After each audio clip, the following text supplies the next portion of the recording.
So if you leave this presentation, you really just want to remember 3 numbers. And we'll tell you what they are at the end, but for now, just keep these in mind. 85, 1,000,000, 65,000, and 67, and 2. We'll get back to this at the end, but we'll kick off with a quick agenda, just so you know what we're talking about today. Yeah, that's us. So we'll start with a quick welcome, right? Who is Dixa? Who is Whisker? We'll tell you a little bit about our companies in case you haven't heard it from us today. We'll take you through kind of the story of what our partnership entailed, right? So what was the story with Whisker before Dixa stepped into the picture? What kind of tooling were they using? And then what was the actual impact of working with Dixa? We understand that we are a European company. We've recently started to step into the US, so not everyone might be familiar with us, but Whisker sure is. We'll give you a big reveal at the very end. You'll finally figure out what those numbers are. We'll open up for QA last 5 to 10. Sound good? Beautiful. All right, let's see who's first. Yeah, that's me. Beautiful. Okay. So founded in 2015 by customer service and SaaS experts. So we have 4 co-founders, all based out of Copenhagen. They actually used to be agents themselves or work in BPOs, and very much realized that using kind of antiquated systems, Avaya, Zendesk, there had to be a much better way. And eventually they came up with their kind of guiding principle in our mission statement, which is we're a technology company that enables every company on the planet to create connected experiences and long-lasting bonds between brands, customers, and employees. So the core thing here is really around customer friendship, something trademarked by our company. And it's very much about creating an experience where you treat your customers like your friends. When someone texts me, I don't say, hey, this is request number 47. I'll get back to you with a 2-day SLA. I get back to saying, hey, how can I help you? What's going on? So very much kind of pioneered that, and that's how we ended up with all of these different types of awards. So coming from users love us, high performer, going backwards, forward, the entire wrong way.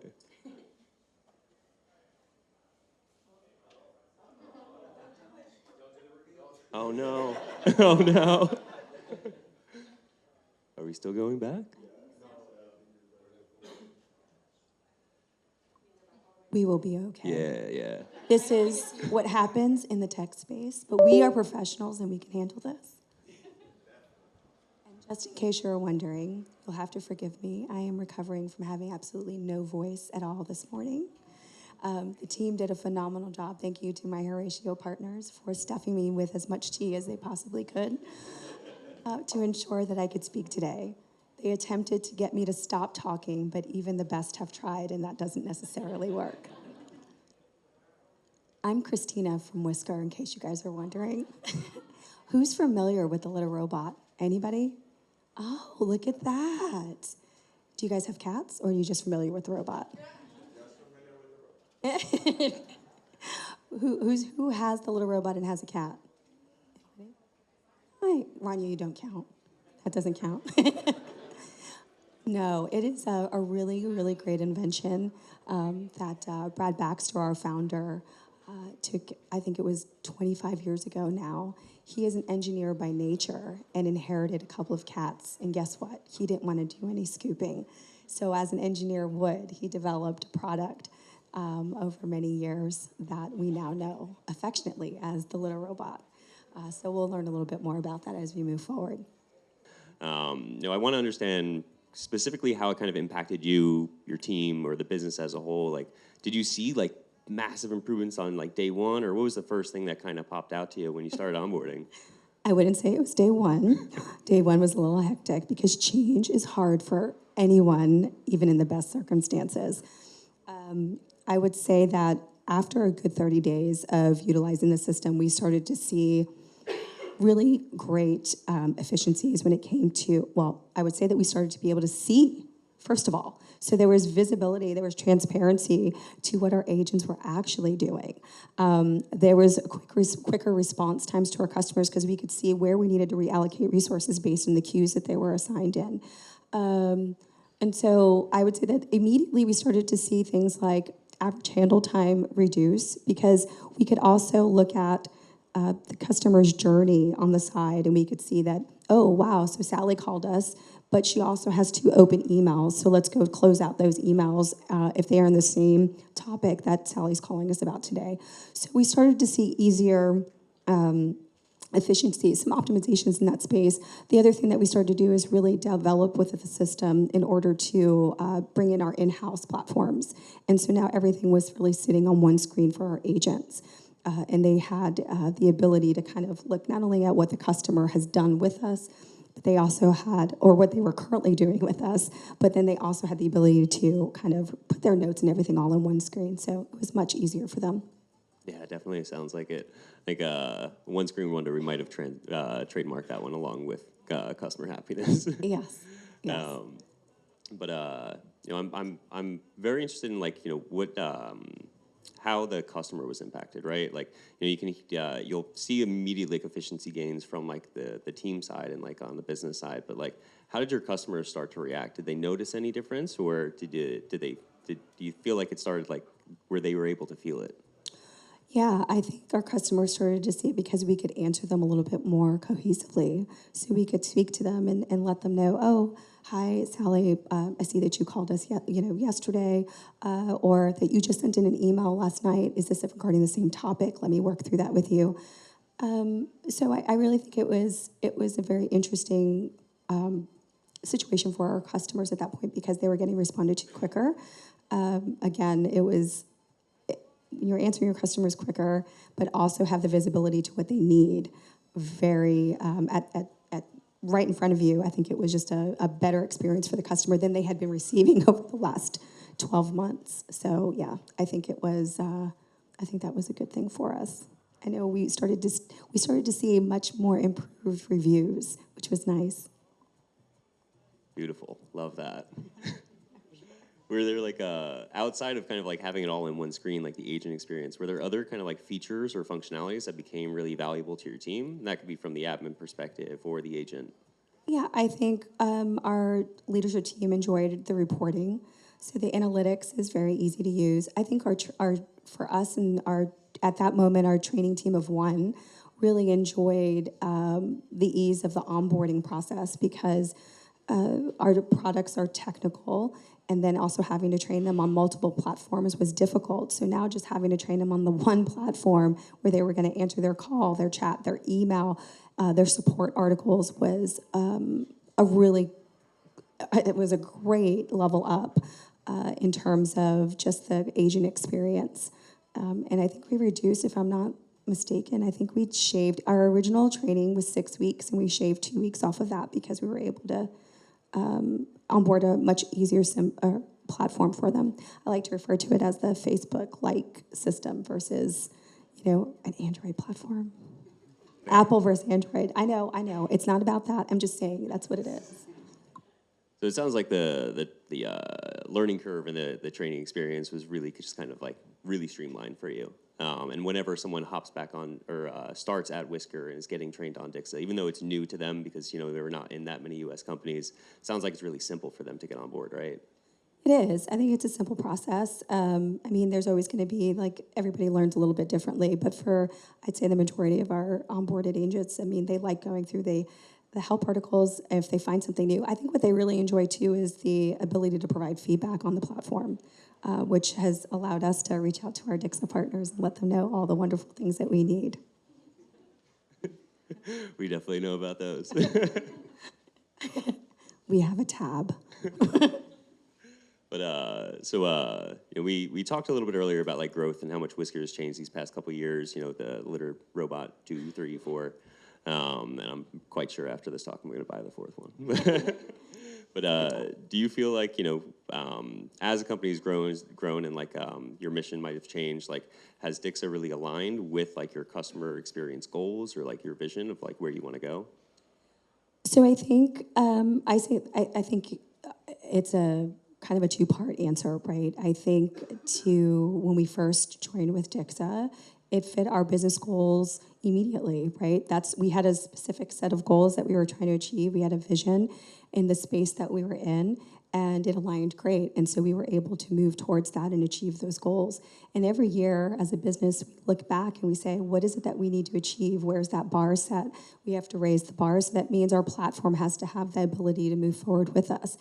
And I think that we get there, right? I think that there are things that we'll always want that won't be at our hands right away. And so that's what I think the partnership comes in, so that we can continue to work in tandem with you all so that we can build out what we need. I think that's one of the things that we enjoyed about the platform and the partnership, is that it's not as difficult to build out what's necessary. It's just ensuring that both parties are aligned and can achieve that goal within a reasonable amount of time. Absolutely. And it's been, what, 2.5 years, 3 years? It's going to be 3 years. Love that. So then, since you originally launched on Dixa to today, like, how would you describe that partnership? Because I understand, like, the lack of partnership was really what kind of spurred you to start to look for someone. Yeah. So feel like we delivered on our end? So I do. Listen, I'm not going to lie. There's always hiccups in a relationship, professional, personal, right? And so I think there was a little bit of, we had started with one team. The team was really great. They were phenomenal. We loved them through the process. But everybody has their time where people start to leave, they take on new challenges, and then you start to wonder, oh my God, what's going to happen to me? We had the A team, and what are we getting now, right? So there's an adjustment period as new people step into the roles that were filled by other people, and then you start to build that relationship there. So I think that that's exactly what happened with us. We started here, and then there was some changes that occurred, and so now there's a team in place, and we're building those relationships with that team. And Dixa's invested, we're invested, and that's how we'll go forward. Beautiful, beautiful. Well, you got one team member right here, and the rest in the audience. There you go. I think we're at like 5 minutes left, so let's give you the big reveal. Hopefully some people remember those numbers from the very beginning. That's the test, that's the test. Anybody remember any of the numbers? Oh, okay. missed the two. 85? And then there was a very large number. Yeah, that's a million something's honestly good enough. All right, let's do the reveal. Dun, dun, dun. All right, so here we go. 85 CSAT in 2024. I think that's a pretty good improvement from the first days. Yes. 1 million customer interactions, though. Yes. We're busy, very busy. So much more than 30,000 emails that 1 month. Yeah. We no longer have that issue. There's someone in here in this room, I won't name his name, BB, and he would not be very pleased if we had 30,000 interactions sitting in one queue at all. And this last one was really interesting. 2 responses for email. So you have a really good second contact resolution. Yes, that took a lot of work. It still takes a lot of work and a lot of coaching. We have a policy in place that if there's email interactions that are occurring, if by that third interaction via email, the customer has not been resolved, we ask them to pick up the phone. Do not send another email. Pick up the phone and let them know that we're here to help them, because obviously we've missed something and they're not connecting with what we're saying. And it doesn't surprise me, because email's probably not the best way to troubleshoot a technical product. And so, I think that number, we would like to see it go down further, but it's going to take some more coaching. Beautiful. Well, I think that's all we had for you. And last slide should be Q&A. Dun, dun, dun. Yeah. Yes. Any questions, answers, observations? You guys have a technical product which might be different from some of the people here. Some of them are more purely technology-based. Some of them are purely product-based. And you guys kind of have a mix of both. Maybe talk a little bit about why Dixa was the right choice for you there, and why you think other companies that have technical products, or maybe even not, would do really well on Dixa. Yeah, that's actually a good question. We were very, sorry, it's going.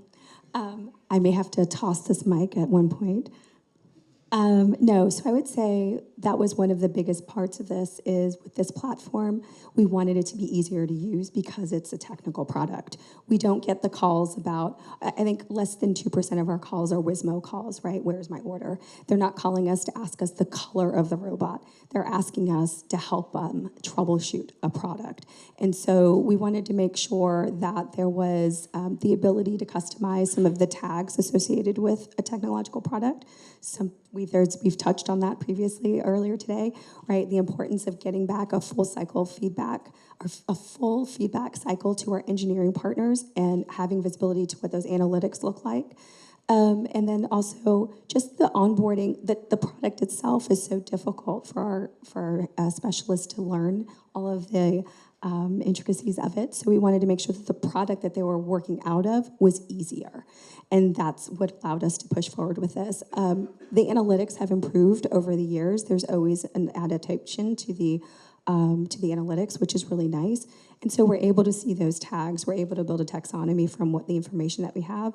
We're able to determine whether or not one of our queues, if it's completely based on our Little Robot 3, we're able to determine if there's more volume going into that one versus our other, and really be able to assess what, or, work with our workforce management partners to understand if we need to place more individuals in those seats versus another queue that we have. So I think it's kind of a holistic overview of all of those things that enabled us to use a platform like Dixa.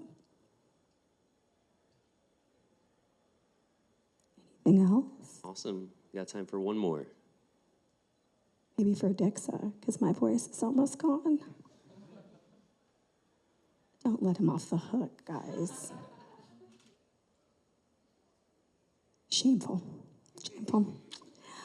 No, I think that's it. I think we did it, even with our technical issues. Power through it.